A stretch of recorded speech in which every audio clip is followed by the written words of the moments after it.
of us desire to be free. God created us to be free, and we found ourselves born captive. And so there is a need for us to be set free. And in that setting free process, many of us have been, naturally confused by what that process looks like, and confused in regards to roles. If you try to take God's role and do it, it's not going to work very well. And if you expect Him to do your role, that's not going to work very well either. And so freedom is necessary, but freedom is also understanding whose role is what, and how you cooperate with the Lord and how the Lord works, and so on. Now, God created us as intelligent creatures, just like He created the angels as well, and He created us to govern ourselves. Right? So intelligent creatures were created to govern themselves. They were created with self-government. They were created with a free will.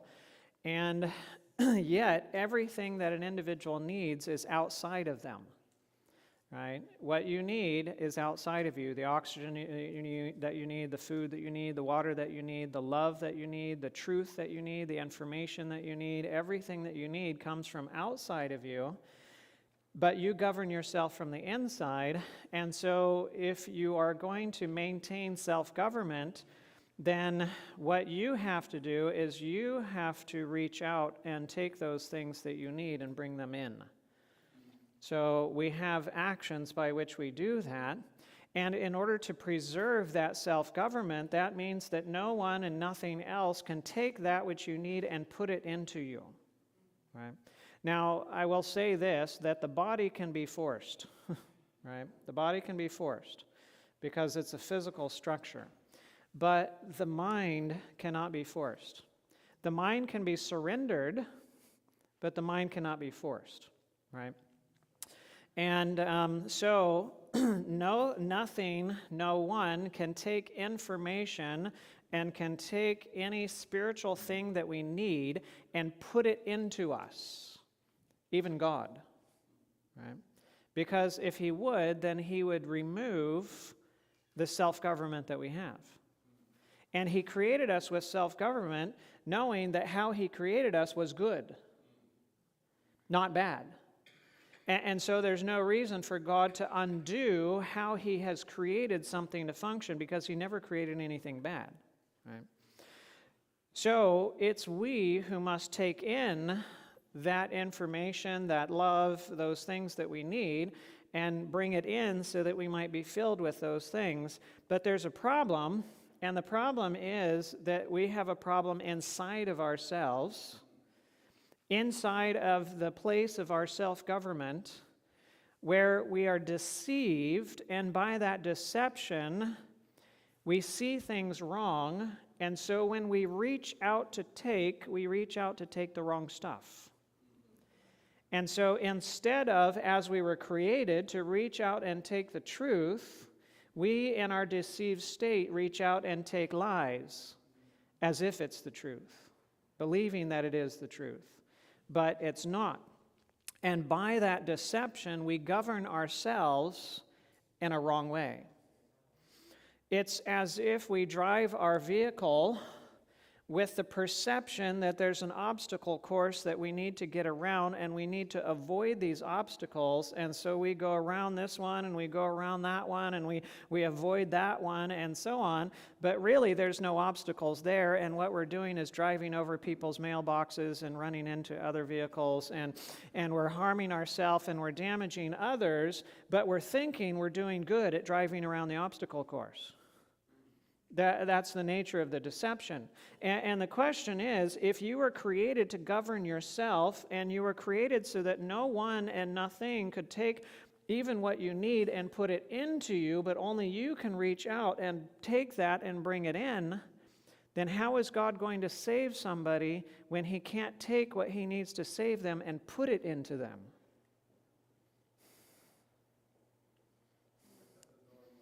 All right, so yes, Revelation chapter 3, all right, he says, "Behold, I stand at the door and knock. He's not the SWAT team. He won't come in unless he's invited. But you're not going to invite him in unless you think you need him. Which is why Jesus said, I did not come for the healthy, but I came for the sick.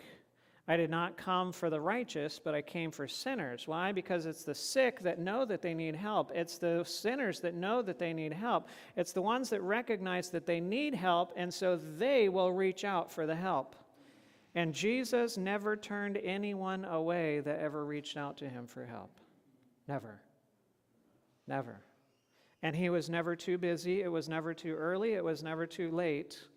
And it was never too much. Right? And he's still the same Jesus today. But still, what about those that are caught in the deception? How is he going to wake them up? Well, imagine that you lived in a world that was half real and half hologram, and the half hologram part of that world looked really real. I mean, you couldn't tell the difference. You wouldn't know which seats here were real and which ones were hologram, and which walls were real and which ones were hologram, and which people were real and which ones were hologram, and so on. It was such a good blend of hologram and real together that you just couldn't tell the difference between the two. Now, if your vehicle is parked right back here, and you want to go to your vehicle, where are you going to go? You're going that way. But your vehicle's right here. Why wouldn't you go right here? Well, there's a wall in the way, and of course you're not going to just go and walk through a wall. But what if the wall is a hologram, and there's actually no wall there, and your vehicle's right there, but every time you want to go to your vehicle, you go that way instead of going that way? But somebody else could see the truth for what it really was, and they're like, how come every time you go to your vehicle, you go that way? You go away from your vehicle in order to go to your vehicle. But your vehicle's right there, right? It just wouldn't make sense to somebody who didn't see the hologram but could see the real thing, but you're seeing the hologram as if it's there. It just wouldn't make sense. Now, if you were in that situation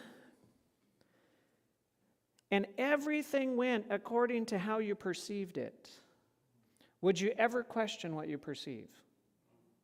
No. If everything went the way that you perceived it, the way that you saw it, you would never question what you perceive. But one day, let's say that you're in a building somewhere and you've got to go to the bathroom, and you notice that down the hall there's a bathroom. And so you got to go. It's one of those urges. And so you start chucking along and and you fall over and you get up and what happened? You know,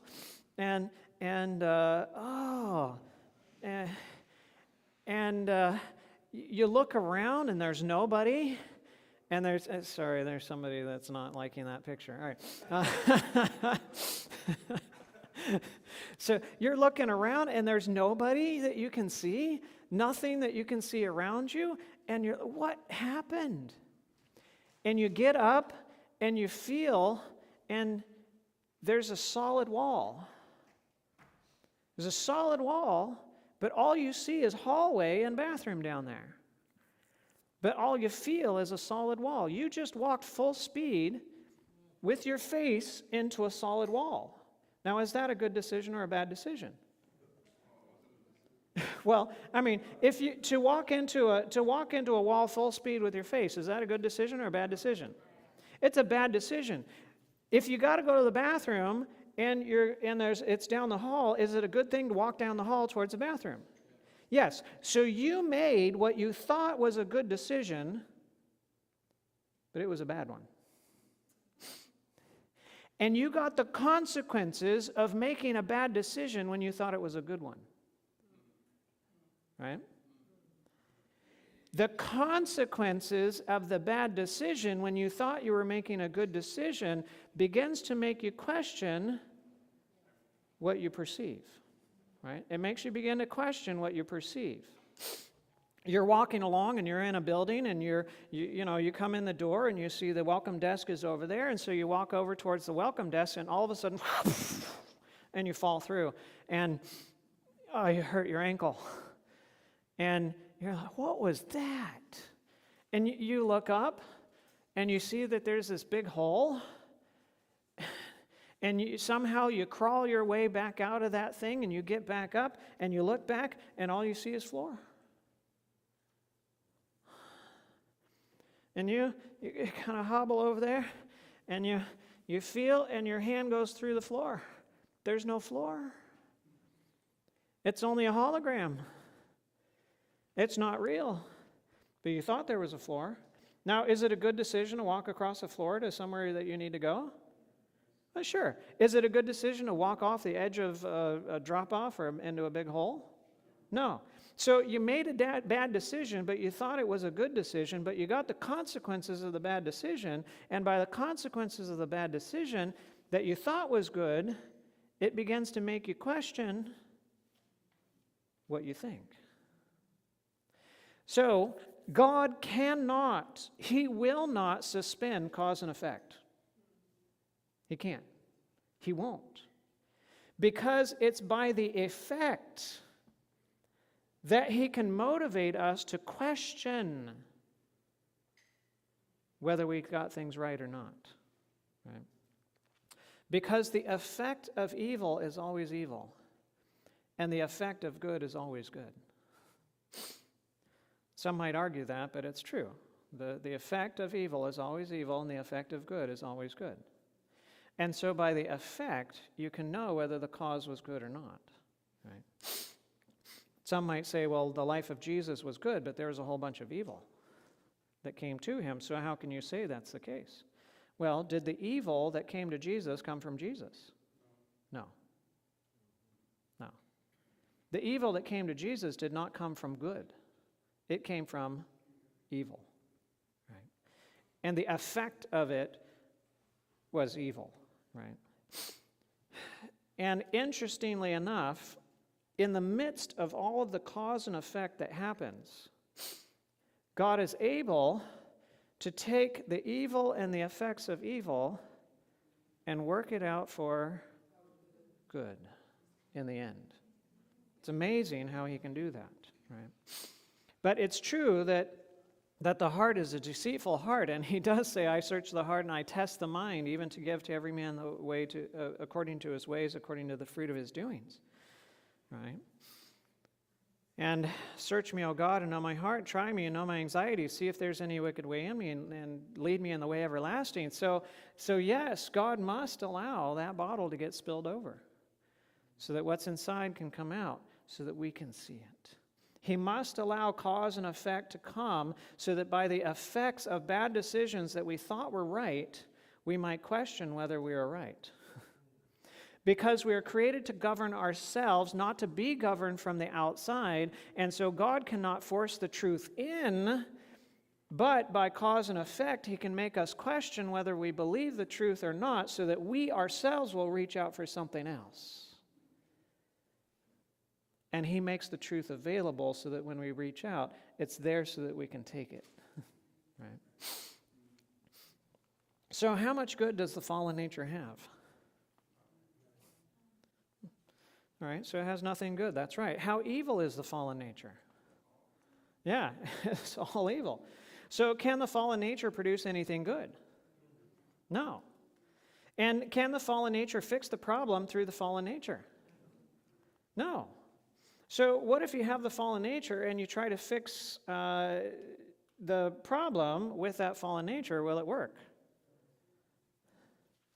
No. So it's like trying to clean a computer of viruses with a program that's full of viruses.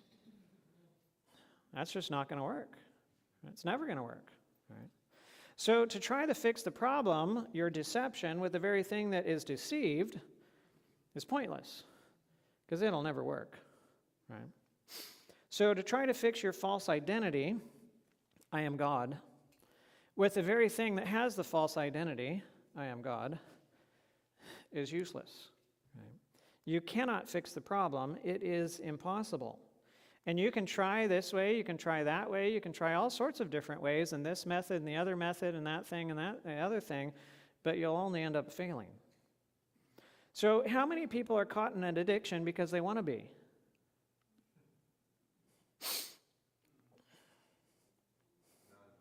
Yeah, I don't know anybody that is, right? How many people are slave to alcohol because they like being slaves to alcohol? Yeah, nobody. How many are slaves to pornography because they like being slaves to pornography? Nobody. How many are slaves to TV and movies because they like being slaves to TV and movies? Nobody, right? Not a single person. So people are addicted to what they're addicted to, not because they like being slaves, but because they can't get out of the prison, right? They can't get out of the prison. It's true that sinful nature does like the evil. It likes the thing that you're going after. At least it likes some of the immediate, intermediate effects associated with it. But they want to stop it, but they want to get out of prison, but they're trying to stop it. They're trying to get out of prison with the very nature that put them in prison and keeps them there. Can you get out of prison with the very nature that put you in prison? No.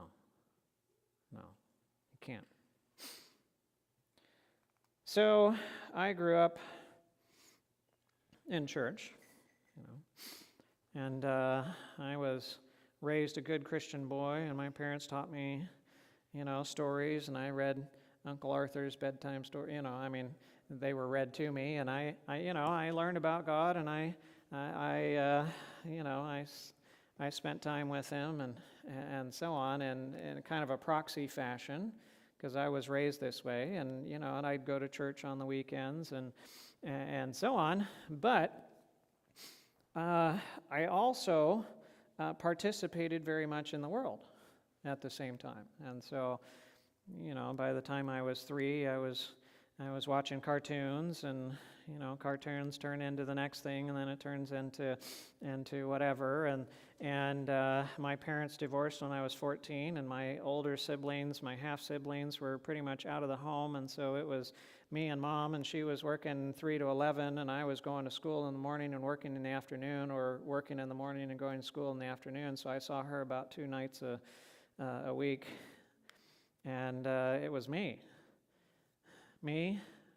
and the TV, me and movies, me and something to keep me occupied, me and music and whatever. And so yes, I did church on the weekend, but I did the world during the week. And I love the things of the world, and we grew up in Orlando, Florida, so there's lots of stuff of the world that's there and available. And when family came to visit, we were the designated chauffeurs and theme park guides and all that kind of stuff, and we're like, no, we go to Disney, we don't need a map. No, thank you very much. We've been here 100 times. We know when to go to Space Mountain and when to go to Thunder Mountain and when to go to this place and so on, because we know when the lines are going to be the least and whatever. That's what I grew up in. But as I continued along, and things that had been habits became addictions and so on, and life began to become more complicated, I noticed that there was this dichotomy between what I believed and what I lived. And I just couldn't reconcile the two, And I couldn't reconcile the fact that I loved these things that were not good for me, but I really liked the idea of Jesus and heaven and this stuff as well. But I couldn't let go of these things that I knew weren't good for me.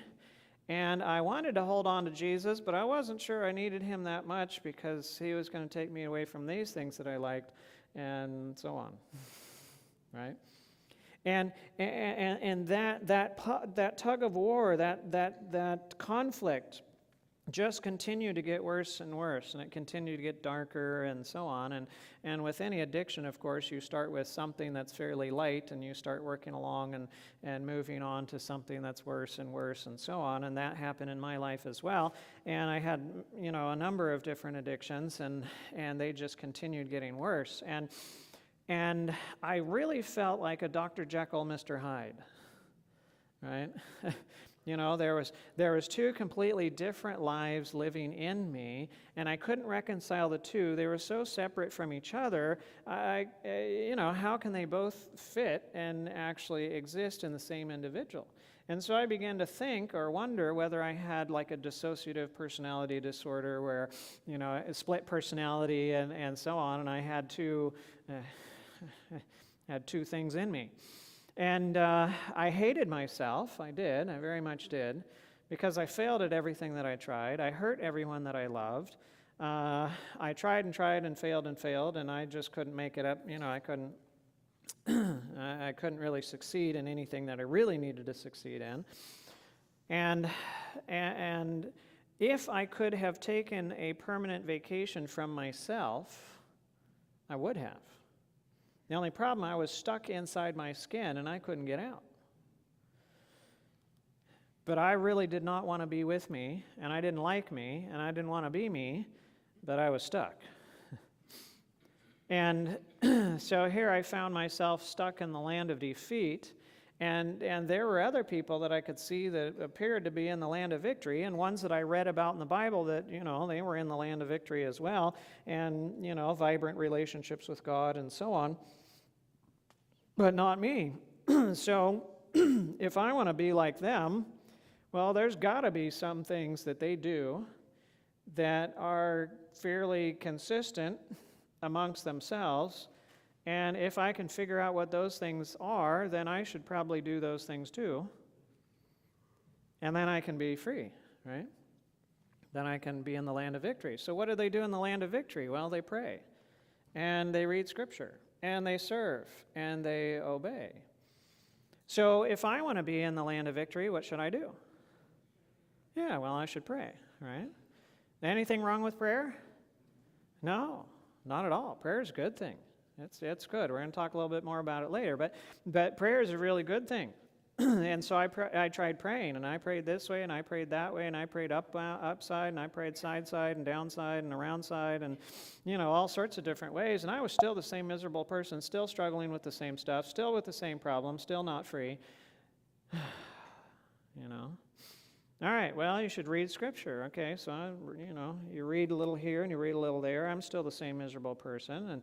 And okay, well, you should read the whole thing. So I got a Bible and a year Bible, 365-day readings, and I read it in about, close to 2 years. And, but I got through it. I read the whole Bible. Right? Even got through all the Leviticus. That's a long one to get through, Leviticus, especially if you don't understand what's going on with, Leviticus, right? Some of the Old Testament ones are a little bit hard to get through. And anyways, but, reading here, read the Gospels, read Old Testament history, read prophecy, read all these different things, and I'm still the same miserable person. Oh. All right, well, service. Okay, well, the high school or the academy that I went to had mission trips every year, and so I went on each of the different mission trips, and we played pranks on each other while we were there. Yes, we worked and we built things, but we were really looking for, what kind of fun could we have, who could we meet, get to go travel and other things like that. And then I went to college close to here, and they have a missions department, and so I went to be a student missionary for a couple of years, and I was still the same miserable person in the mission field as I was when I left. Right? I mean, it was, like I went to the mission field to be a missionary, and I found out that the same miserable person that left home arrived in the mission field. Right? Still in the land of defeat. Okay, well, people in the land of victory, they obey. Well, yeah. Try, fail, try, fail, try, fail, try, fail, try, fail, try, fail. So it seemed to me as if there was just this invisible line between me in the land of defeat and them in the land of victory. And every time I tried to get across, it's like, there's like this force field that's there, and I just can't get across over to the other side into the land of victory. Just not working. But what I didn't recognize at the time is that it wasn't this force field between me and the land, those in the land of defeat and those in the land of victory. It was a wide canyon, a vast canyon from one side to the other. And it's true, in the land of victory, they pray and they read and they serve and they obey and all sorts of stuff. And here I am in the land of defeat practicing the long jump. Right? You know, run, jump, see how far you can jump, and so on. Well, when you first try the long jump, you don't get very far because, you know, you might jump 1.5 feet behind the line because you just haven't gotten your steps down right, and so you lose 1.5 feet in your jump. But you get things worked out so that you can get it so that your toe hits right behind that line. You don't get tagged for going over the line, but, you know, you get some more distance and so on, and you work on strength and agility and other things, and you get a little bit farther and a little bit farther. And so here I am praying, and I'm reading, and I'm serving, and I'm trying to obey, and that's my long jump. Trying to get across to the other side from the land of defeat into the land of victory. And it's not that any of those things are bad. And it's not that we shouldn't be involved in any of those things at all. I'm not saying that at all. Those are good things, and yes, we should be involved in those things as well, but that won't save you. That won't set you free, right?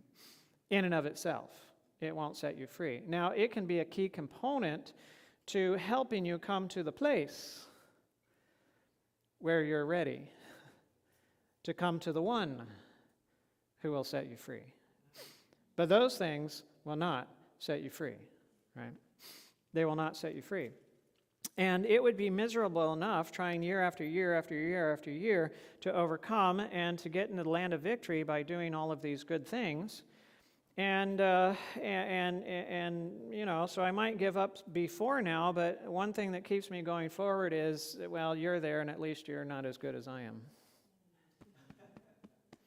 So at least I might pray longer than you do in the morning, and I might have been a missionary in more countries than you have for more years and different experiences, and maybe I've read the Bible, you know, more times than you have, and so on. So at least I can look at you or somebody, and I can go, okay, well, at least I'm not that bad. Aren't I? Yeah, that makes me kind of feel kind of good because I'm not that bad at least. God, aren't you gonna, you know? Don't I have some brownie points because I'm not that bad? Yeah. Well, Paul had something to say about that. 2 Corinthians 10:12, he said, but they measuring themselves by themselves and comparing themselves among themselves. He was being kind with his language. He says they're not wise. That's just not wise, right? How not wise is it? It's this not wise.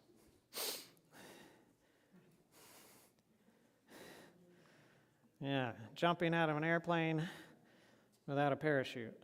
That's not wise, right? That's just not wise. But I'm not the only one who jumped out of the airplane without a parachute. You did too. And so we're both falling, free falling to the ground below. But maybe I wore baggier clothes today when I jumped out of the airplane than you did. Maybe I just, you know, I caught the air just a little bit more, got a little bit more drag and so on going on. And so as we're falling, we're falling, and you're getting a little bit ahead of me, and you're 5 feet ahead, and you're 10 feet ahead, and you're 15 feet ahead, and you're 20 feet ahead. I'm starting to feel good about myself. Oh, look at that. Look, I'm not so bad. Look at them. And when you get to the bottom, both dead, right? So comparing ourselves amongst ourselves is not wise at all, at all, at all. So what's the long jump? The long jump is me praying, it's me reading, it's me serving, it's me obeying, it's me doing anything I possibly can in order to try to get across to the other side, trusting in myself and my doing of these things to get me across. And if I trust in myself and my doing of these things 100%, am I getting across? No. What if we do the 50-50 plan? All right, God, I got this half over here, you got that half over here. It's still the long jump. Right? It's still the long jump. Even if we're doing the 99 and 1% plan. All right, God, I got this piece right over here, and this is my merit. This is what I can have as a little piece to bring before you to say, okay, this is why you should set me free. I got this, you got all the rest of that. Guess what? It's still the long jump. Still the long jump. You're never getting across. Back in the mid 1800s, there was a famous tightrope artist by the name of Charles Blondin. And that wasn't his original name. I can't remember what it is now, Jean something or other. He was a Frenchman. And his family was a circus family, and so they started grooming him from young as a tightrope artist. And so he started practicing tightrope by the time when he was 4. Anderson, can you wave to people? So there's Anderson. Can you wave? All right, Anderson is 4, right? So he started practicing tightrope when he was 4.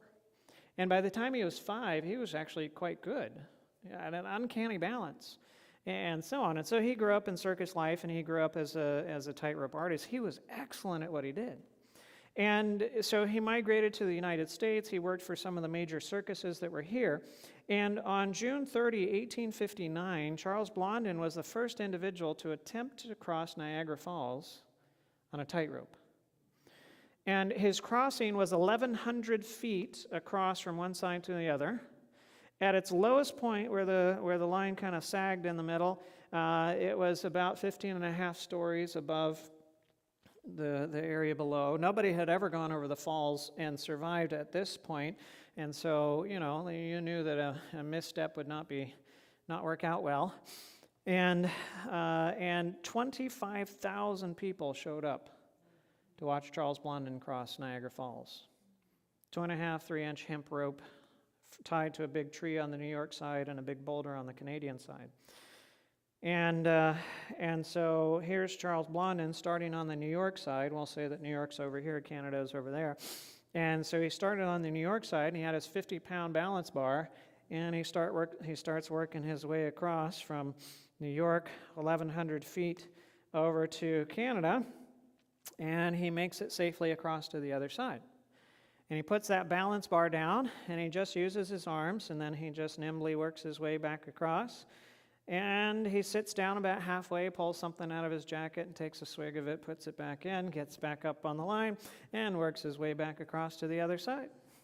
And he makes it just fine. And then while he's over there on the New York side, he gets a wheelbarrow. This wheelbarrow. All right, that's the very one. And he gets the wheelbarrow, and he puts the wheel of that wheelbarrow on the line, and he pushes that wheelbarrow across from New York, 1,100 feet and 15 and a half stories up, all the way across to Canada. And does just fine, right? Now, I don't know, he did at least those things when he was there at that time. But we are told that in total, Charles Blondin crossed Niagara Falls over 300 times, not that day, but in his career. And one time he took a stove with him out there, and he balanced the stove on the line, and he made omelets. And another time he had a gunny sack tied around his head, so he was blindfolded and he went across. Another time he took a gentleman on his back, and it was Harry, his manager, nobody else would do it. And he had very good instructions for him. He says, Harry, you must become one with me. If I move in a particular direction, move with me.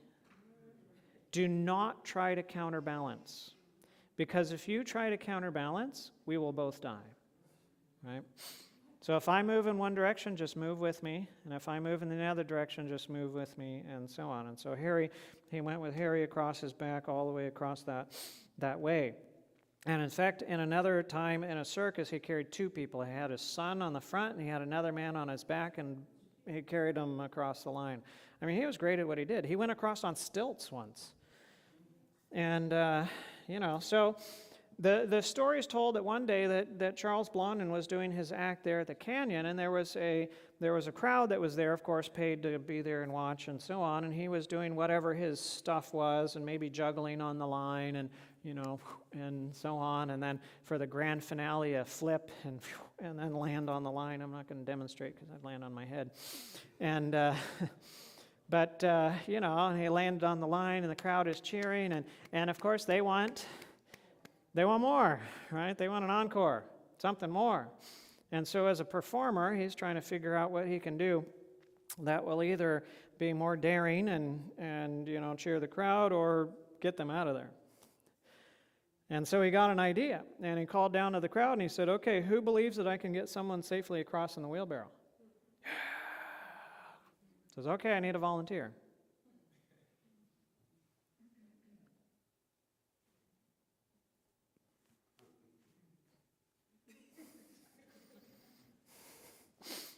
No volunteers. End of show, right?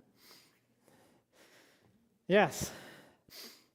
Well, here we are in the land of defeat on the edge of the canyon, practicing the long jump, looking across to get across to the other side. And there is no way humanly possible for us to get across to the other side. And there stands Jesus on a tightrope. The tightrope made of his life that spans the canyon of sin, which separates us from God, which separates us from victory, impassable from a human standpoint, and yet Christ, by his perfect life, has weaved that perfectly white tightrope from one end all the way until his death at the other end, and has spanned that canyon himself. And he stands there with a wheelbarrow that represents faith, and he says, come on, get in, I'll take you across to the other side.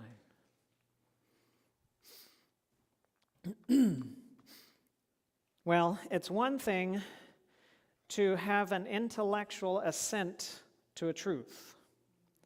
It's another thing to believe. An intellectual assent to the truth never puts you at risk. Belief always does in some way. If it never requires you to be put at risk at all, then it is not belief in a biblical sense. Now, for example, it puts you at no risk to affirm that that's a speaker or a monitor or whatever you want to call it, right? So here's a speaker, here's a monitor. Do you believe that? Yeah, right. So that's an intellectual assent to the truth. You can say, okay, well, yeah, I believe that that's a monitor or that's a speaker. You can believe that that's a chair. And that's an intellectual assent to the truth. Where does belief come into this? That's right. When you're willing to put yourself at some form of risk, and you believe that the thing will do what you believe that it will do, and you put yourself into it in some form, right? So I believe that this platform will hold me up, so therefore I stand on it, and I'm not worried about falling through. And I believe that the chair will hold me up, and so I'll sit on it without fear that it's going to break apart, and so on, right? So to stand on the ground, and now Jesus, instead of Charles Blondin, is saying, come on, get in the wheelbarrow, I'll take you across the canyon. To believe that he will do so and that he can do so intellectually will leave you on the ground. But Bible belief will lead you to what? Get into the wheelbarrow. It'll lead you to get into the wheelbarrow. But imagine with me, the edge of the canyon is right here. And it's a few hundred feet down, and there are rocks down there and so on. We were just hiking the other day, and there was where we were at, there was a drop. We went to Cloudland Canyon. There's one place you can go off the trail, and you can look over the edge where there's not the rail and everything. And you just start getting a little bit closer to the edge, and then your palms start sweating, feet start sweating, and look over the edge. It's about 100 feet down with a few trees that are coming up close to where you are. But, you just imagine one little, that's it. And here you're on the edge and you're looking down and there's a few hundred feet and it's rocks below and there's a line. And on that line is a wheelbarrow.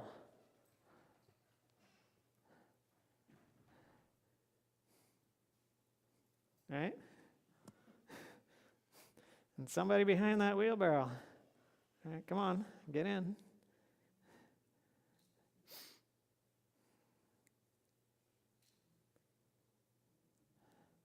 Are you crazy? If I try to, how, yeah, if you try to get in this way, if you actually manage to get in there and get two knees straight on either side of wherever the middle of that equilibrium is and hold on to the edge, then guess what? That's your ride for the rest of the way.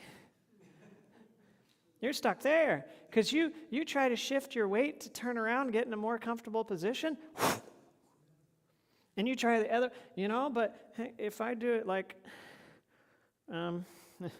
but I don't hit dead center, then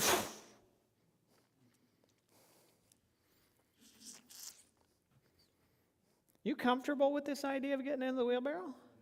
Yeah. No. Thanks. Yeah. No thanks. So as my life began to descend more and more into these problems and so on, they did not go away when I got married, and and there's a lot of secrecy and there's a lot of stuff when you're involved in addictions, and there's things that you don't talk about. And when I was young, I had accepted a lie that I hate myself, which was true. But if anyone knows me as well as I know myself, they'll hate me like I hate myself. And so if you believe something of that nature, well, you don't let anybody in all the way, right?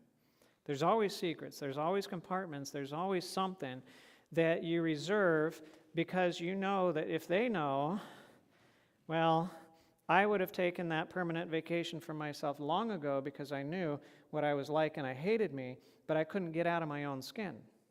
But somebody else is not stuck in my own skin, and so when they find out, sayonara, they're out of here. And so to reveal everything is to guarantee rejection and abandonment. And so there's always secrets, right? There's always lies. There's always something of that nature. And my life got to the point where I had tried and failed, and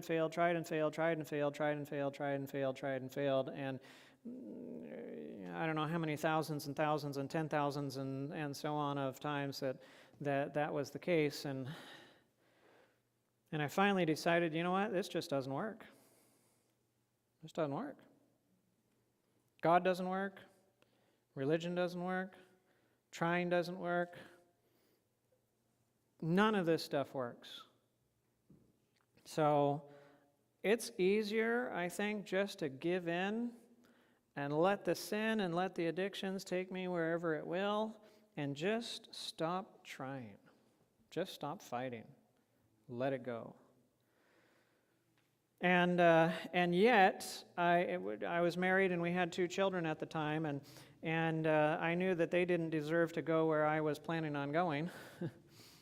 And so I was planning on leaving my wife and children. And I was at the same time, becoming more and more involved in things that would guarantee that would happen. And yes, and life was dark. I could pray in public, but in private, all I could pray was just, Lord, help, and then plunge right back in.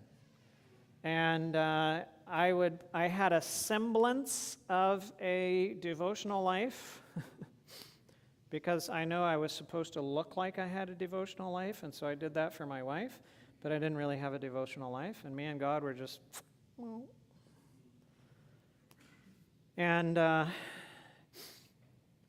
And oh yeah, it was dark. I remember journaling around this time. And I remember one day journaling just my thoughts, the thoughts that were running through my head, and it was evil, just downright. I mean, I remember going back to it later and looking at it and going, oh, chills just kind of ran through me when I read it again later about what I had written about the things that were just running through my head. It was pure evil.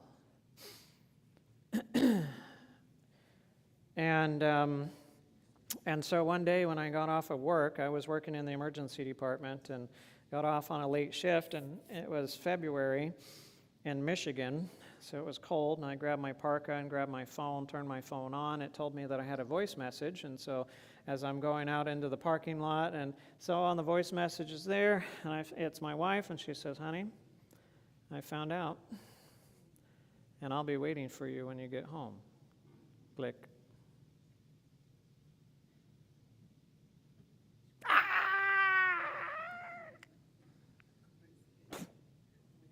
And then nothing. It was just a moment of terror, and then nothing. I was numb, couldn't feel anything. No guilt, no shame, no remorse, no nothing. Just, and I thought, well, good.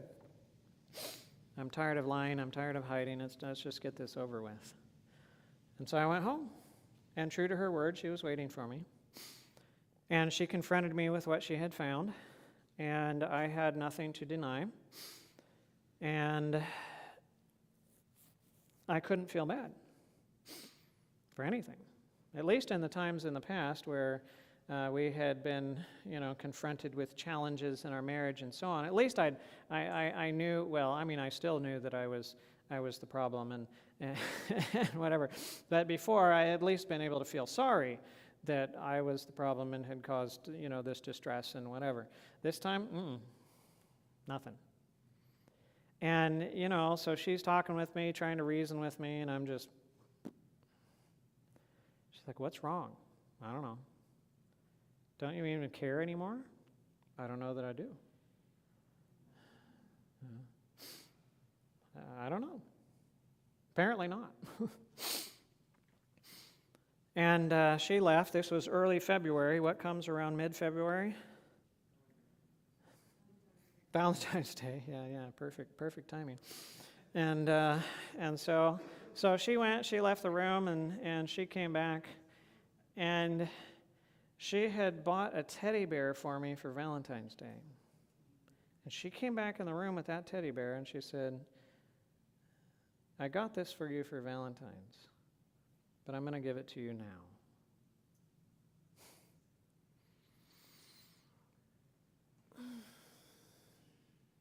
Okay, all right. So I felt bad. I felt bad when she gave me that gift.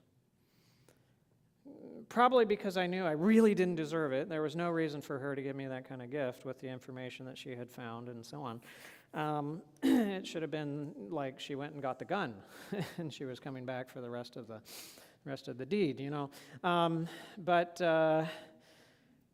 But no, she gave me that, and I felt good that I felt bad, because feeling bad was normal.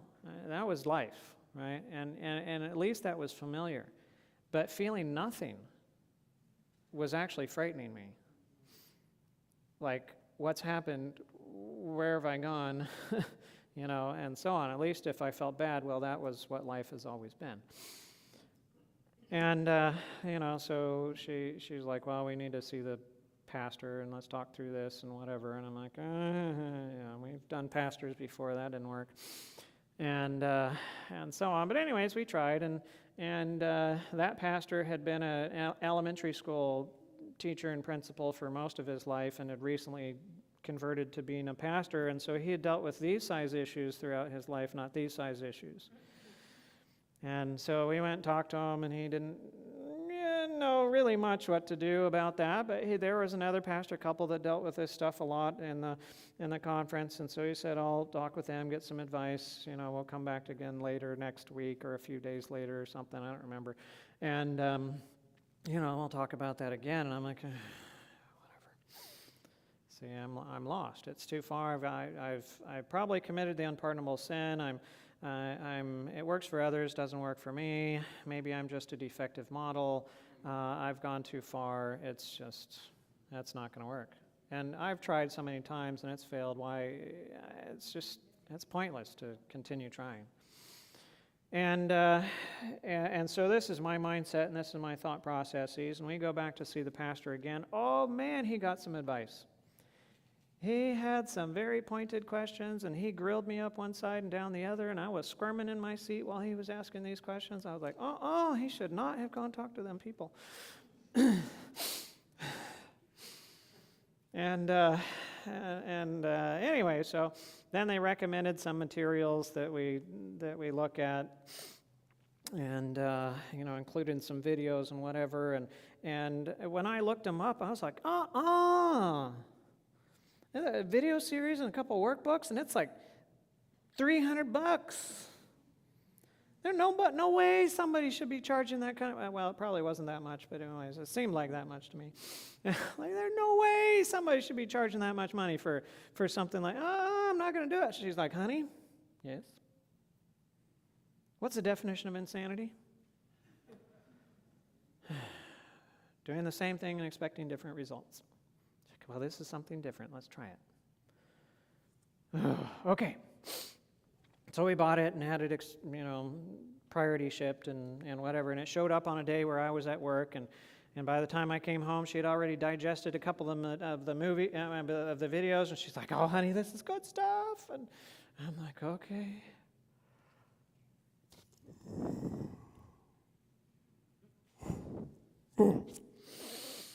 All right, well, let's go watch this good stuff.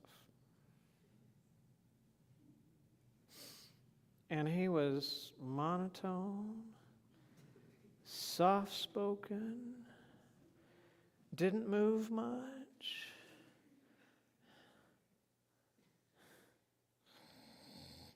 Oh, yeah. So I didn't get much out of that first thing. But there were at least, at the beginning of every session, there were testimonies of individuals who had been through whatever circumstances and situations that they were in and how they had come to freedom and what their life and their relationships were like now. And some of those testimonies were quite similar to what my wife and I were facing at the time, and it gave me just a little hope. Maybe it's not too late. Maybe it's not too late. Maybe I haven't gone too far. Maybe there's still hope. Maybe there's still hope. And so the battle really began to ensue in my mind, and God says, let us come together and reason, right? And God is very good at reasoning, even with somebody that's unreasonable, right? And so he began to reason with me and asking me to get into the wheelbarrow. Now, I didn't understand the wheelbarrow analogy at the time. This is now me going back and reprocessing with the concept of the wheelbarrow. And so, in essence, what he was asking me to do was to get into the wheelbarrow. He said, Mark, I've got 1,000 ways to set you free, but I only need one of them. I only need one. I got 1,000 ways. I only need one. But in any of those ways to get you free, I have to have you in the wheelbarrow, because I can't save you otherwise. I can't get you out of this otherwise. And I was in a situation I couldn't lie my way out. I could lie my way out of many, many situations. I couldn't get my way out of this one. I couldn't even begin to figure out how to get myself out of this one. My life is tied up in so many knots, I didn't even know where the end of the string was to begin to start untying knots. I was stuck. I had no way out. And here he is saying, oh, hey, yes, you're right. You don't have a way out. I've got thousands, and I only need one. But I need you in that wheelbarrow to get you out. Oh, no. God, I don't know about that. I don't know if I can trust you like that. I don't know if I can trust you like that. Well, you know what he said?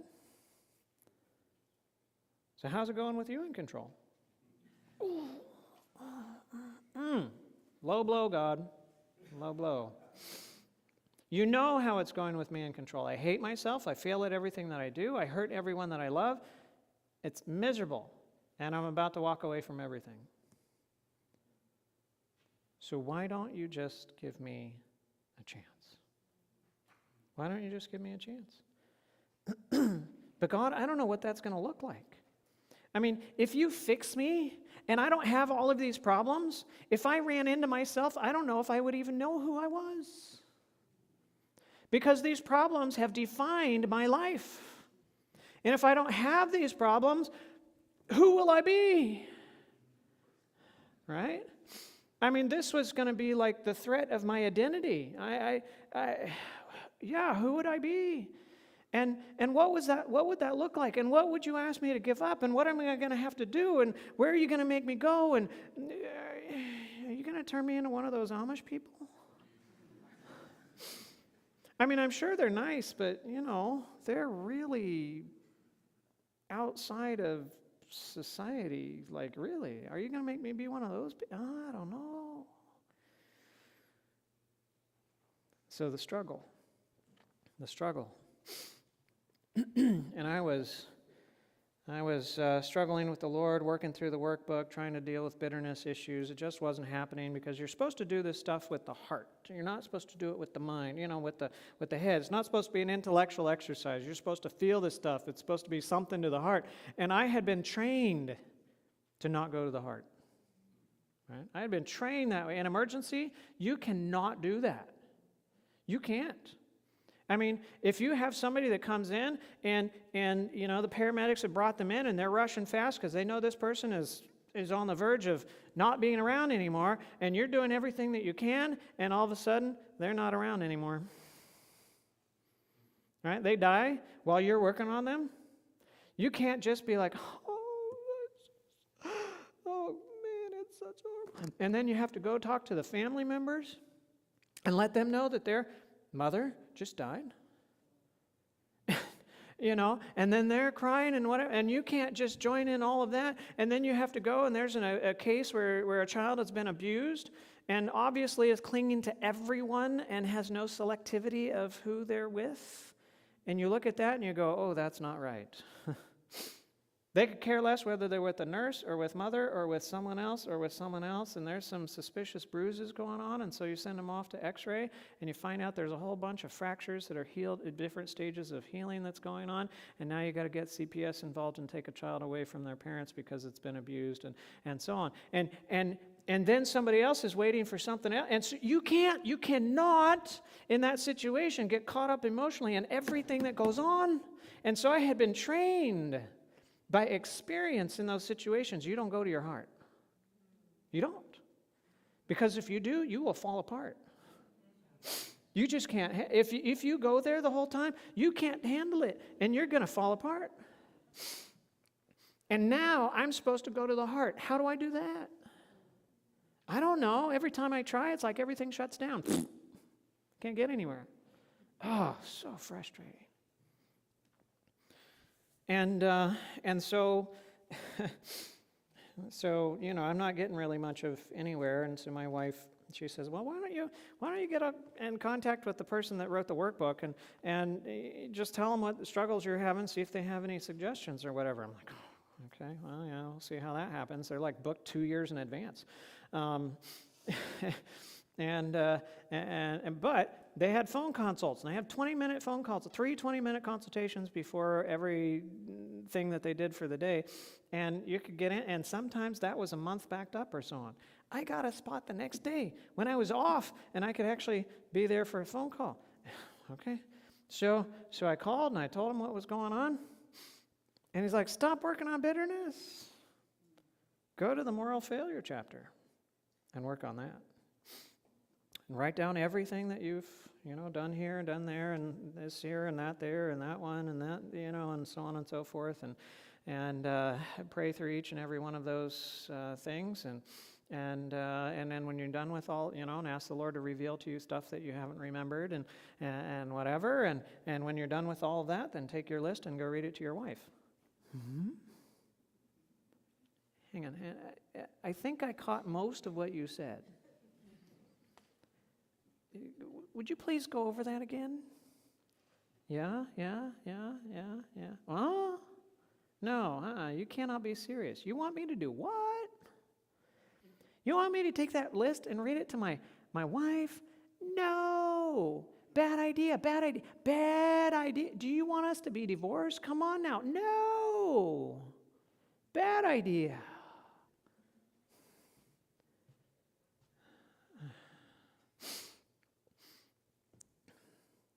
Because if anybody knows me as well as I know myself, they'll hate me like I hate myself. And she never knew everything. And when she does, sayonara. Now, yes, it's true that I was already planning on leaving her, and I was already planning on leaving the children, but it wasn't because I didn't want to be there. I just knew I wasn't good for them. And I was planning on going off into evil, and I didn't think that they deserved to go along with me off into evil. The one person in my life that I feared to lose the most was her. And now, in order to be free, I'm challenged to do something that will cause me to lose her. My greatest treasure. Am I willing to be free at all costs? Or are there some costs that are too much that it's not worth being free?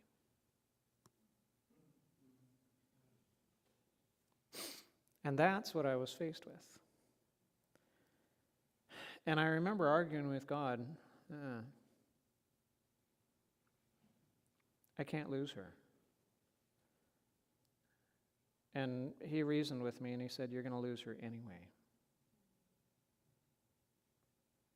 If you don't get into the wheelbarrow, you will lose her. You're planning on it already. But if you get into the wheelbarrow, you might not lose her. He didn't say you wouldn't.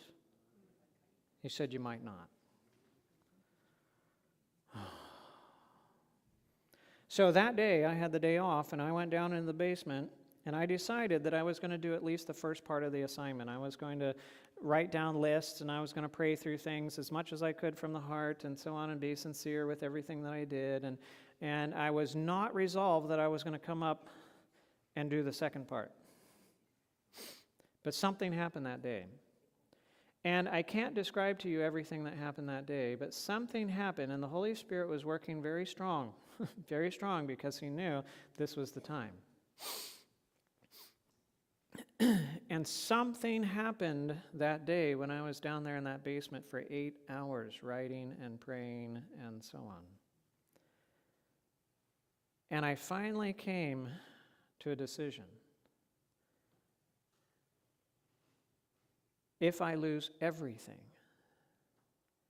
and if I die in the process, so be it. I have to be free. I have to be free. And so I came up from those stairs, and with a feeling that life was going to now cease. Only had one other experience like this in my life, and that was when I was off-roading in the Jeep and being a bit foolish in what I was doing, and found myself on the sideways on the edge of a very steep incline, and looking out my window about 250 feet below, and I knew that if we just moved a little bit, the whole thing would tip, and we would just roll, all the way to the bottom, and we'd all be dead. And there was, 4 or 5 of us in the vehicle.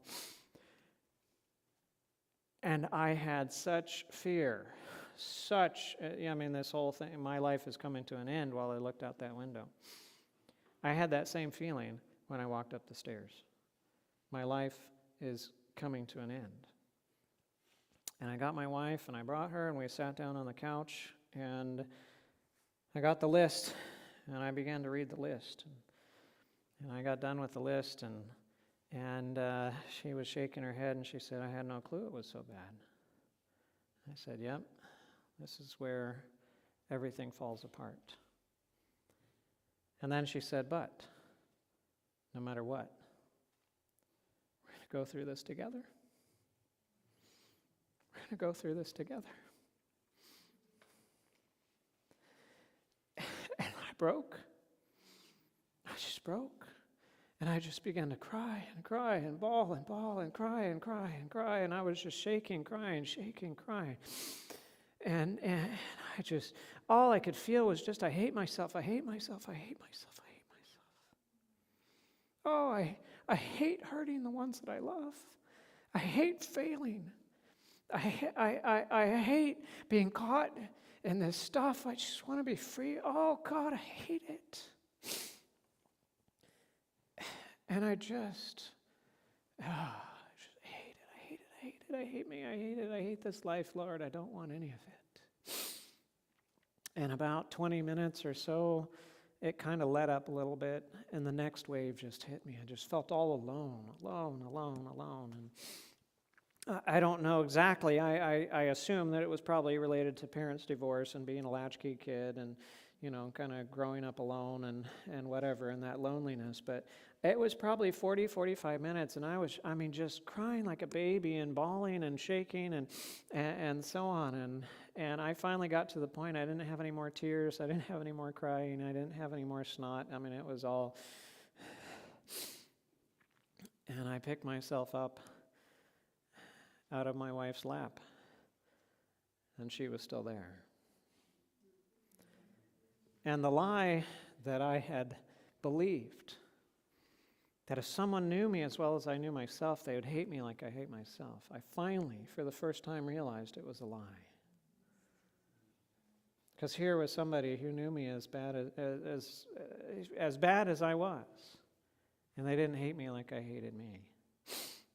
And the grace of God manifested to me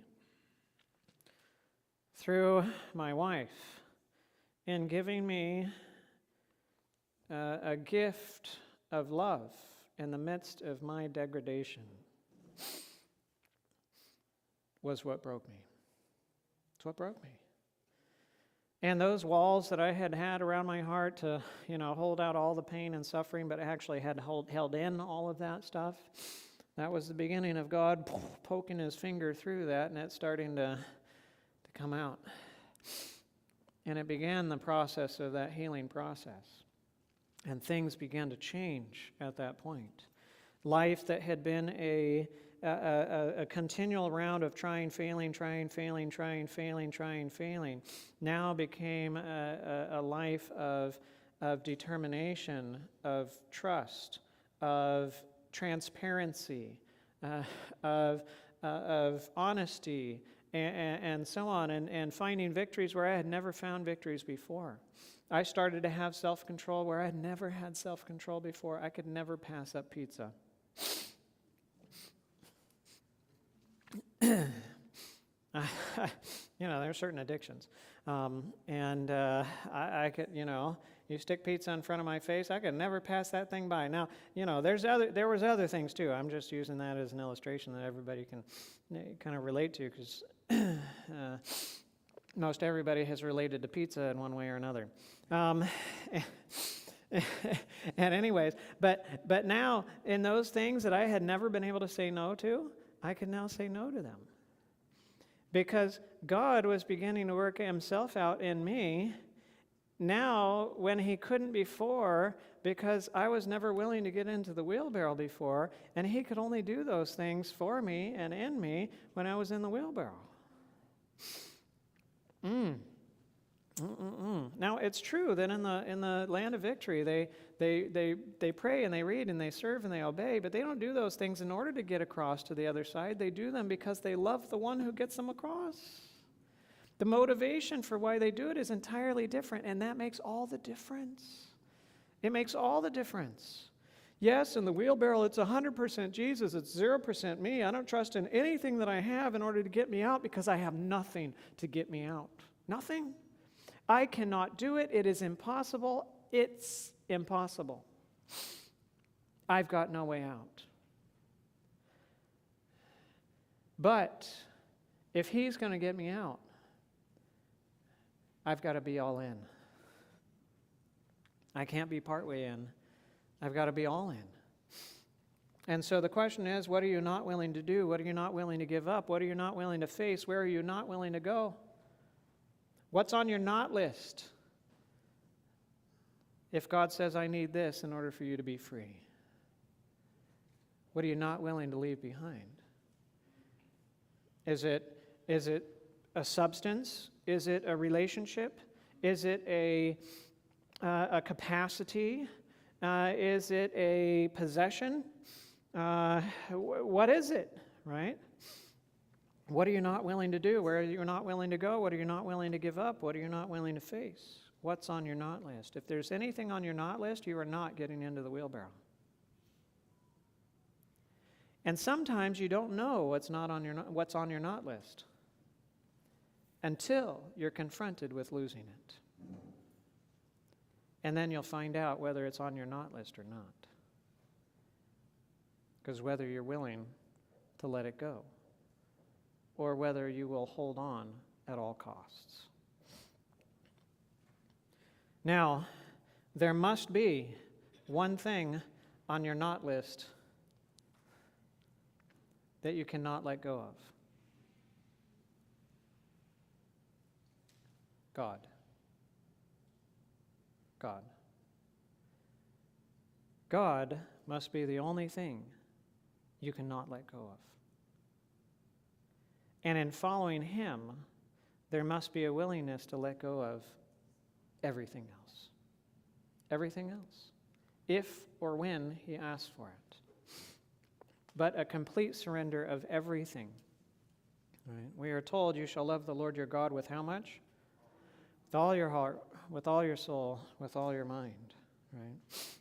It is a complete surrender of everything to Him. Now, again, we mentioned before when we talked about the cross, when you give Him all, you only give Him all that you are aware of. And that's okay. He accepts that as a full sacrifice. But then He will bring things along. Your bottle will get knocked over, and you'll find out that there's other stuff. And then there's the opportunity to surrender that too, right? As an opportunity to go there and to surrender that as well. And whoever does not forsake all that he has cannot be my disciple. Right? I don't know what it was or what it is in your life. When I was in the Bahamas speaking, there was a gentleman that was in the back of the room, and I could see he was just fuming. He was fuming at the messages. He was not happy. And I was thinking, oh, I really want to talk to him.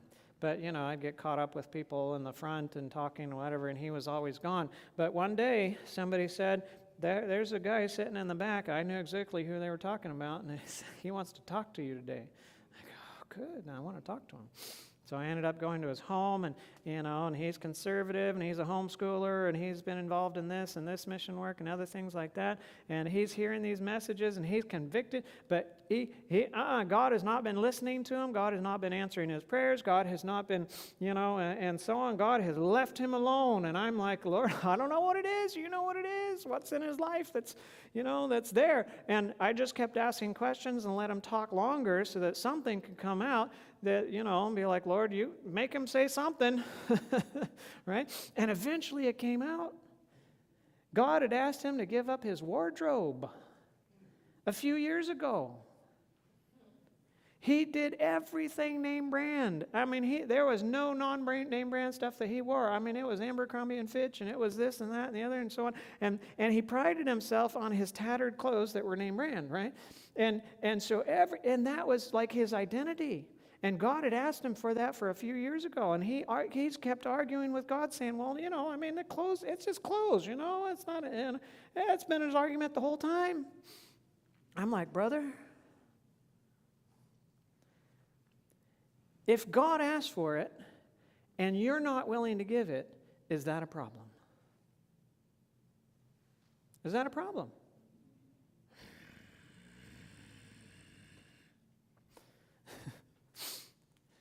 Is it worth losing your salvation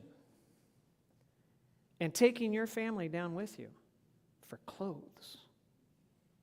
Is it really worth it? So we talked and and so on. I'm praying hard because he's resisting hard. I'm like, Lord, you got to do the convicting. All I can do is speak, but you got to do the convicting. And he finally came to a decision that day when I was at his home. He's going to get rid of it all. It's not worth holding on. And that night when we had a meeting at the church, he's sitting there in the back, and guess what? He got a smile on his face. He's free. What was holding him captive? Clothes. Come on now, clothes. One thing I held on to that the Lord was asking for was photography. And I didn't do, bad photography. It was, it was nature, and it was flowers, and it was waterfalls, and sunrises and sunsets and other things of that nature. But I spent hours and hours on the computer, organizing and Photoshop and all this kind of stuff. And then I'd put even Bible verses on them and so on. And I argued with God for a few years on that one. And he's like, I need that. No, it's not bad. It's God. God, you can't take it away. It's God.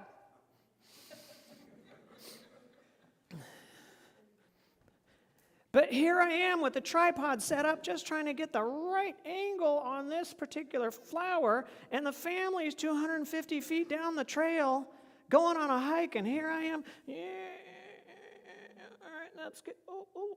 Yep. Oh, get this snap. No, that'll take a few more, and so on, and then grab that and go, and try to catch up, and then I'm like 50 feet behind them. I'm like, oh, look at that, and it might not be bad in and of itself, but it was my idol.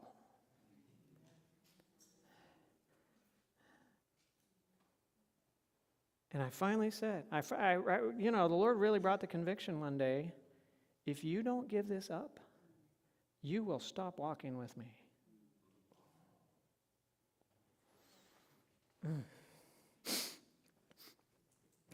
So I came to the decision. I got the cameras and the lenses and the backpack and the tripod and the filters and everything. I sold it all. I said, okay, I am giving it up. And we got a point and shoot camera, and I gave it to my wife, and I said, here, you can get pictures of the family. I'm not touching the camera. I'm done.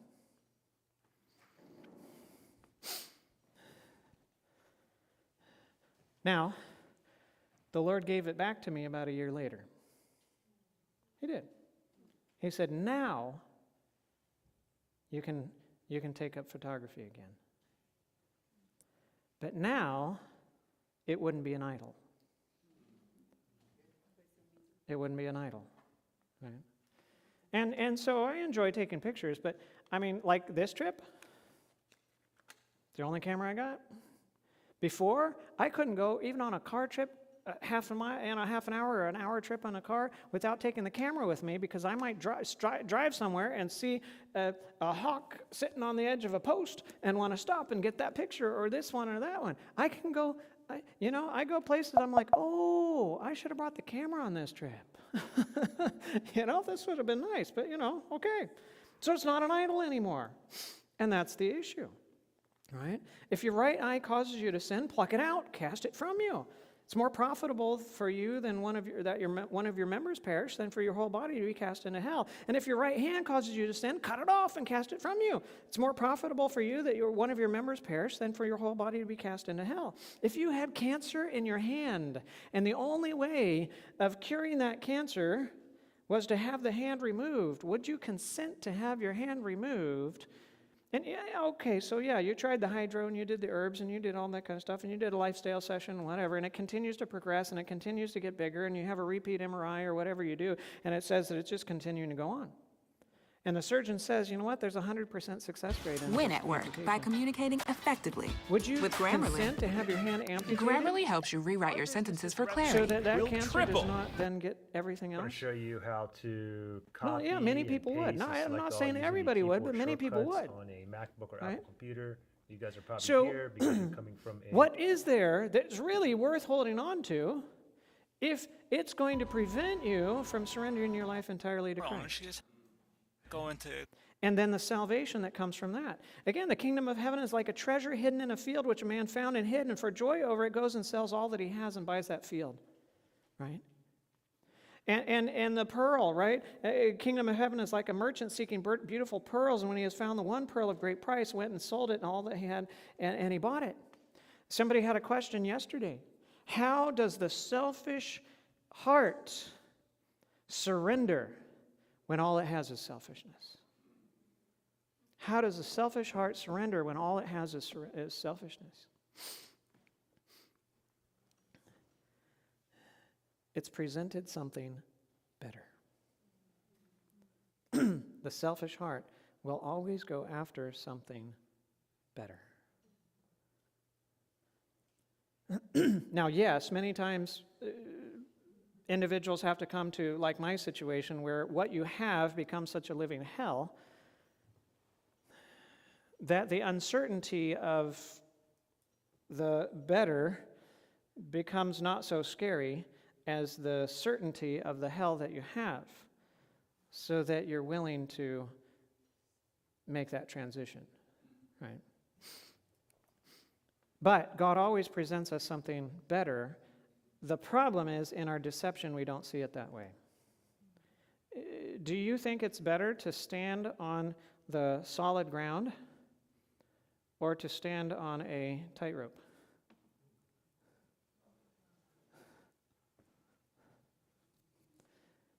Do you think it's better to stand on the solid ground on your own 2 feet or to sit in a wheelbarrow on a tightrope in somebody else's hands? Right? Well, we think it's better to stand on the solid ground on our own 2 feet than to be in the wheelbarrow and sitting down in somebody else's hands. But that's just because of our deception. And that's why the decision is so hard, is because we're deceived into seeing it the wrong way. Now, what does that look like the right way? Well, Jesus knows that there's a landslide coming. And everyone left standing on the ground will die. And he knows that that tightrope is solid. And he knows that it's a firm foundation. And he knows that what he's doing is he's calling you from danger to safety, not from safety to danger. And he is not calling you into an existence of no individuality and no control of your own life, no free will or anything of that nature. He is calling you to come and to step onto the line, because he is going to give you power, he is going to give you balance, and he will help you so that you can walk across that line of the life of Christ by the power of the Holy Spirit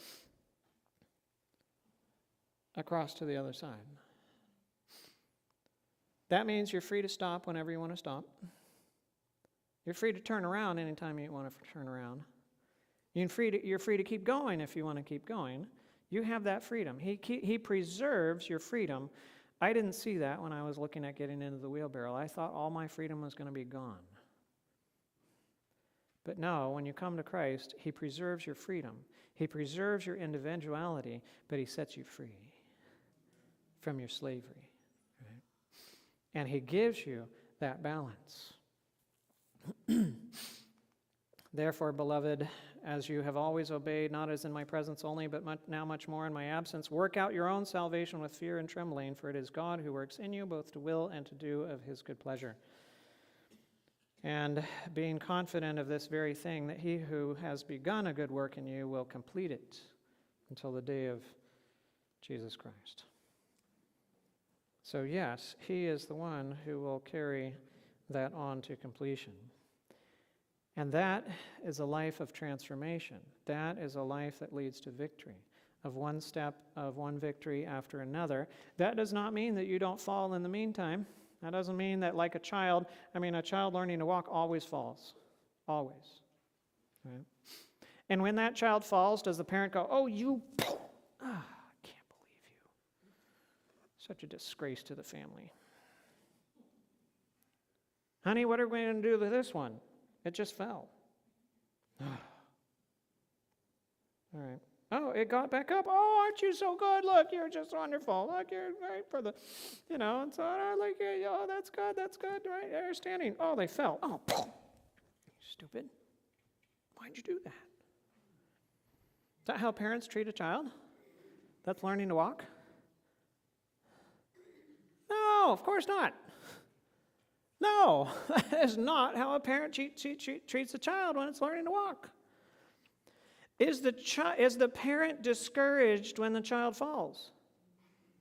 No, because the parent knows every child falls in the process of learning to walk. It's okay. It's okay to fall in the process of learning to walk. And it's okay with God for you to fall in the process of learning to walk as well. Because He knows you always fall in the process of learning to walk. And it's true in the Christian walk as well. It's okay. Don't beat yourself up. He already paid the price. He knew that you were going to do it. He knows when you're going to fall. He knows how many times that you're going to fall. He's already got grace sufficient for you to get up every time that you do. It's okay. Just get back up. A righteous man falls 7 times in a minute. And, right? I mean, it doesn't give any time frame there, so we can just throw whatever we want to in there that works for our situation, right?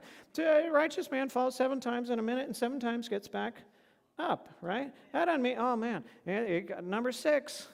Oh, don't do it again, don't do it again. Oh, number 7. Oh, next. Right? No, it's not like that. How many times would you allow your child to fall in the process of learning to walk? As many times as it takes. So God's no different. He's going to let you fall as many times as it takes in the process of learning to walk. It's okay. Don't beat yourself up. Come right back to the cross. And in that relationship with Him, you will begin to walk, and that walk will get more consistent. It will get stronger. The things that used to trip you up before won't trip you up later, right? And life will continue to progress from that standpoint. Now, let's imagine that you want to do this process yourself. You've got a heart problem, your heart's rotting, and if you don't get a new heart, you're going to die. And you know the problem has to be fixed, and so you go watching some videos on how to perform a heart transplant. And you gather together all of the needed materials, right? And you brace yourself for the pain. Maybe you take a few ibuprofen, no aspirin, no, you take some Tylenol, but you stay away from the others because they'll make the bleeding worse. And anyway, and then you get a cloth and you bite down on it, and you get that scalpel and you cut a line.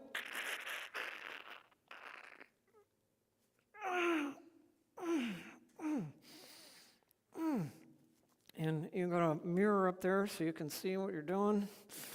And, you dry up a little bit of that stuff, and you keep working, and then you get that saw, and you go, okay. Oh. You gotta take a break for a little bit.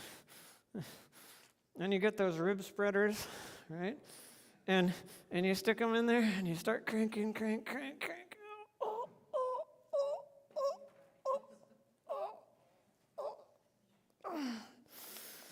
And then you get that heart, and they're in the mirror, and then you cut that pericardium so you can get the heart out, and then you got to cut that heart out. And,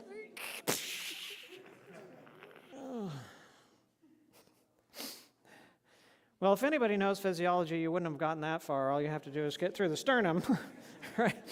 And then you open the chest cavity and you lost the negative pressure, and so you can't breathe anymore. But anyways, so it makes an illustration, right? It's impossible for you to perform your own heart transplant. Impossible, never going to work, never going to happen. Go ahead and try. Don't go ahead and try. So it's the surgeon that has to be the one that does the procedure for you. You can't do the procedure yourself. It's the surgeon that has to do it for you. And the surgeon will only do the procedure with your consent, right? He'll only do it with your consent. And yes, the procedure is painful. It is. It is painful. And if your fear of the pain is greater than your current discomfort, then you will not consent, right? If the fear of the pain is greater than your current discomfort, you're not going to consent to the procedure. If your fear of the pain is greater than your understanding of the extent of the problem, then you're not going to consent either, right? If you're convinced that the problem is worse than the pain of the procedure, then you will consent. If you understand how bad the problem is, then you will consent. And if your current pain is worse than what you fear the pain of the procedure will be, then you'll go ahead and consent as well. And yes, we must be willing to allow the surgeon to do whatever he deems necessary in order to save you, whatever that is. Right? So, Lord, I can't do this. I can't. My condition is hopeless. I have no solutions whatsoever. And I need you to do whatever you can do to fix me. Right? I need you to do that. And whatever it takes, I give you permission. Whatever you ask me to do, as you're setting me free, I'll do it. Whatever you ask me to give up as you're setting me free, I'll give it up. Whatever you want me to face as you're setting me free, I'll face it. Wherever you want me to go as you're setting me free, I will go. And if I die and lose everything in the process, so be it. I have to be free. I have to be free. So as long as you think you can do it with anything you have, you will try. And you'll try again, and you'll try it again, and you'll do very good things, but every attempt to be free will never work, however good it is. But when you finally come to the point of realizing that nothing you will ever do will work, then you're left with death. You're left with death. Death through suicide or death through surrender. Because both are death. Either way, you come to the point of death. You cannot choose whether you die or not. You can only choose how you die. And the difference between suicide and surrender is hope. The difference between suicide and surrender is hope. One comes to that desperate position with some hope, and the other does not. In order to live, you must die. In order to have anything, you must lose everything. In order to be free, you must become a slave. In order to have comfort, you must face pain. And once you die, everything begins to work. Right? Everything begins to work that never worked before. You see, before surrender, I do things in order to be free. Before surrender, I do things to convince God to set me free. Before surrender, I do things out of a sense of obligation. Before surrender, I trust, at least to some degree, in what I can do. And before surrender, I try to make it happen. But after surrender, I do things because I am being set free. I'm being set free. And after surrender, I'm convinced God is already setting me free. And I do things out of a sense of love to the one who is setting me free. And I trust completely in what he does in that setting free process. And so then I cooperate with the one who is making it happen. That's the difference between the before surrender and the after surrender experience. It can look the same. It still involves prayer. It still involves reading the Bible. It still involves service. It still involves all of these different things. But the meaning, the purpose, the motive behind it is different. And that makes all the difference, right? Many are inquiring, how am I to make a surrender of myself to God? You desire to give yourself to Him, but you're weak in moral power and slavery and to doubt and controlled by the habits of your life of sin.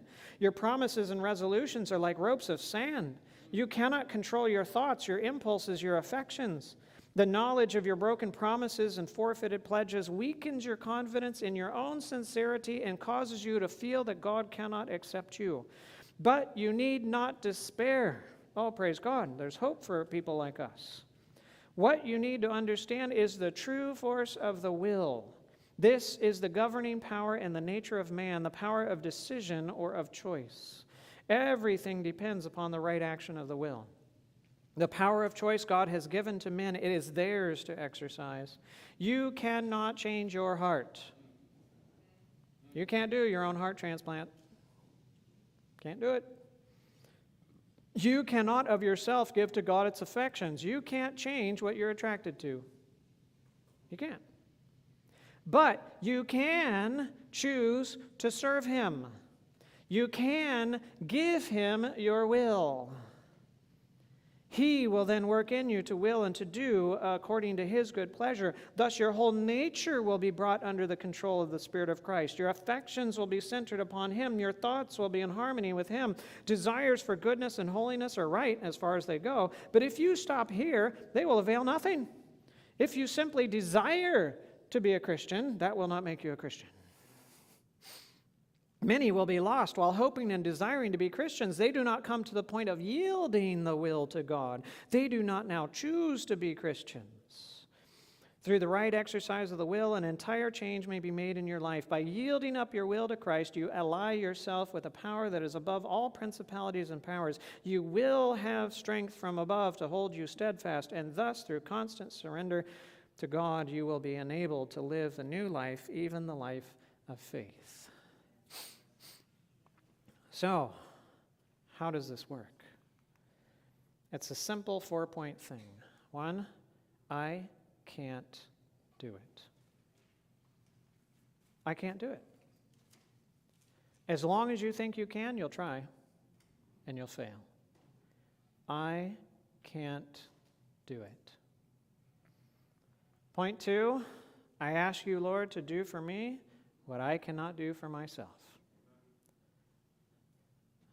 I need you, Lord, to do whatever you know you need to do in order to make this successful from your part. Right? And many people will come to this point and then they'll stop here and they will find no victory. Because the next point is really important, and that is, now, Lord, that you're setting me free, what would you have me to do to cooperate with you right now? Right? What would you have me to do to cooperate with you right now? And finally, I trust that you'll help me to be successful, and I choose to do what you ask me to do. Right? So when you come to temptation, you and I do not have the capacity to not succumb to the temptation. We can try not to do so, and we will either go right into the temptation or we'll avoid it for the wrong reason. Right? When we are tempted in our sinful, fallen human nature, either we will succumb to the temptation or we'll avoid it for the wrong reason, both of which are evil. So your way out in the temptation is not choosing to do the right thing, because you can't do that. The way out in the temptation is to say, okay, God, I choose to give you my will. I choose your will, your way right now, rather than my own. Now, Lord, what would you have me to do to cooperate with you as you're getting me out of this? And whatever He shows you, trust that He'll give you the power to do it, and do it. And that's your way out. Right? You can't overcome the temptation yourself, but God offers you Himself. And so you can come to Him and you can surrender your will to Him. Now He's in the lead, not you. You're simply following after, and you ask Him, Lord, what would you have me to do? And He'll show you. And what he shows you, you do it. And there your victory comes. There your victory comes. The more consistent the surrender, the more rapid the transformation of the life. Right? I'm going to give you one example, and then we're going to take a break, and then come to our last section, which is far too long for us to cover in one section. But anyway, so Lord knows. So, with my background of media and other things of this nature, we have found it very pleasant to not have TV and not have movies and not have that kind of stuff in the home, because there's really not that access, and so you're not tempted by those things and so on. But I find in my life one of the areas where I am tempted the most when it comes to that is when I'm on an airplane. Right? It's when I'm on an airplane. Yeah. Because there's a monitor right in front of you, and there's a monitor right next to you, and there's another monitor right over here, and there's a monitor through the crack in the seats over there, and there's somebody else's monitor, and another one, and another one, and another one, and another one, and another one, and I can get to the end of a flight, and I can have picked up enough from 15 different movies that I know the plot of all of those movies by the time I land, right? And I have such a hard time with that, because and the lights flashes and something moves and it catches your attention, and then 2-3 minutes later I'm like, oh, hang on, what am I doing? I'm watching that again. And I'll be honest with you, there are some times where I get so frustrated with my giving in to those different things, I will just get that monitor and I will turn my own on and I will just watch my own movie. I have done that a number of times. And I'm going to speak to a crowd about... No, I made true, and I'm going to speak to a crowd about, this stuff and so on, and then there's the guilt, and there's the, all that kind of stuff again when I get done with that. Oh, Lord, just, letting you know, and I live life too. And recently, this I have come to understand. I can't do it. I can't. And many of my failures in the past was with the idea that if I just grunt hard enough, I can do it. I can get through this flight and I can not watch the movies and I can, and whatever. No. And so recently, over the last, I'd say month and a half or so, I've had a number of flights, and some of them long flights and whatever. And I get on that flight and I go, okay, Lord, I can't do this. I can't do this. I cannot not watch these movies. Can I just read a book? Oh, yeah, well, I can read a book. And then the person's screen next to me goes flash, flash, and then I'm up here. And there's enough flash. I've watched so many movies that it only takes me seeing about 4 or 5 scenes of a movie throughout 2 hours for me to know what the plot is, and then to try to fill in all of the gaps in between.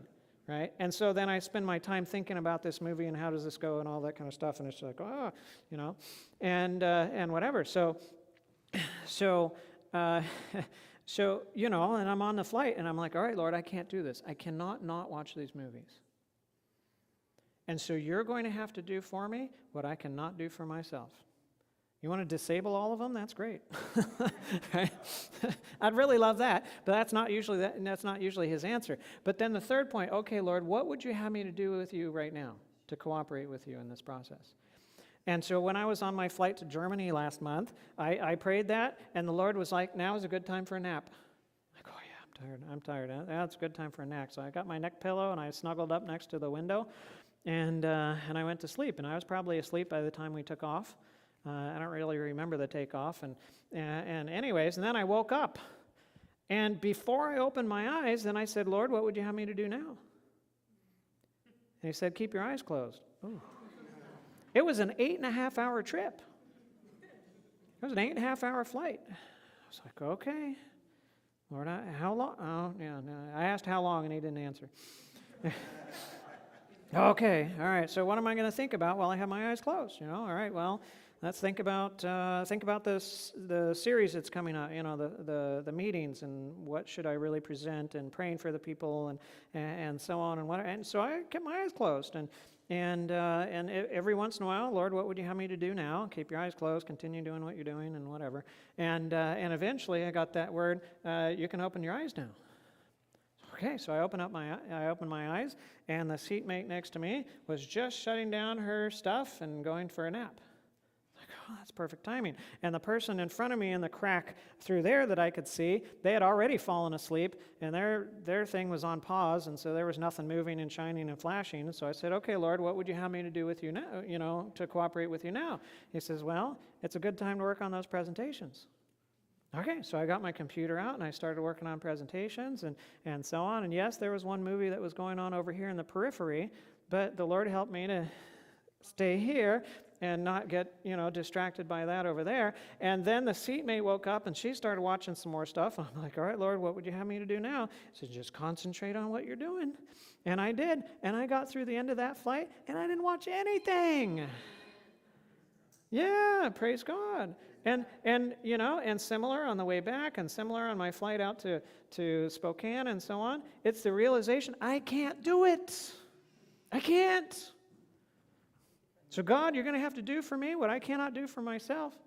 But now that you are, what do you need me to do to cooperate with you? Right? And whatever he shows you, do it. Do it. He'll give you the power. He'll give you the strength. He'll give you the way out. Right? And then do it.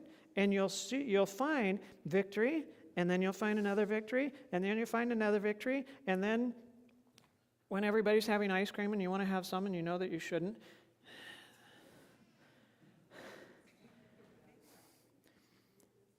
and you don't want to ask the question because you know what the answer is going to be when you ask the question.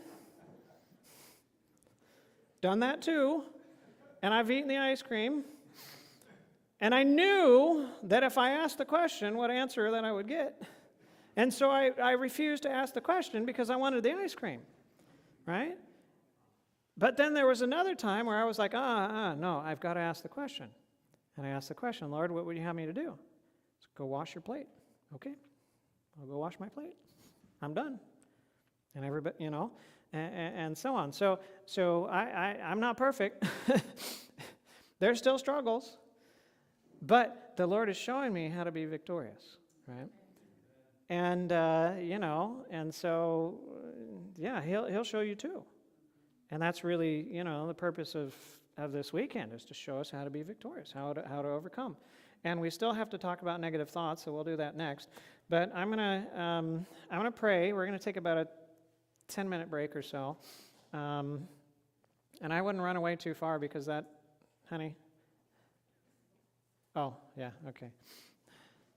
So, anyways, I'm going to pray. We'll have about a 10-minute break, and then we'll get back to our last session. Yeah, let's pray.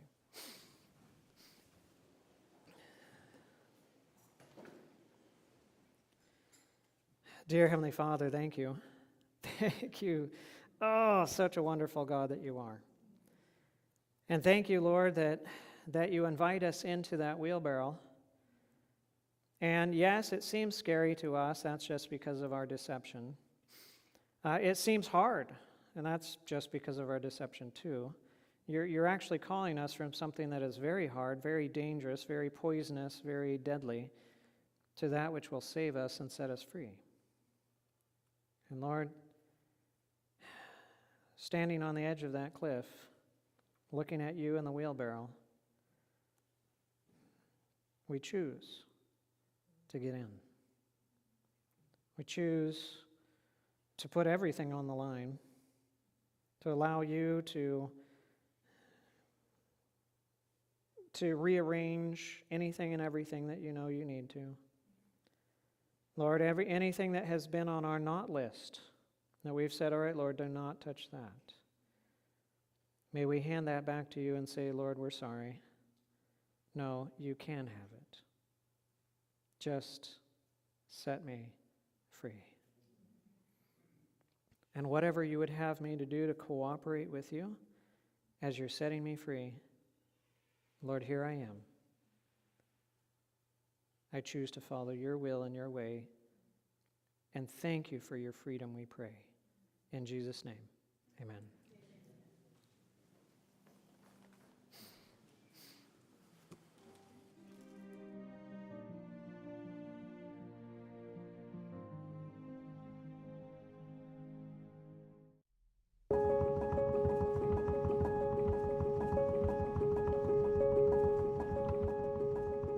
In the book Counsels on Health, page 317, paragraph 4, Ellen White writes, "In every sense of the word, Christ was a medical missionary."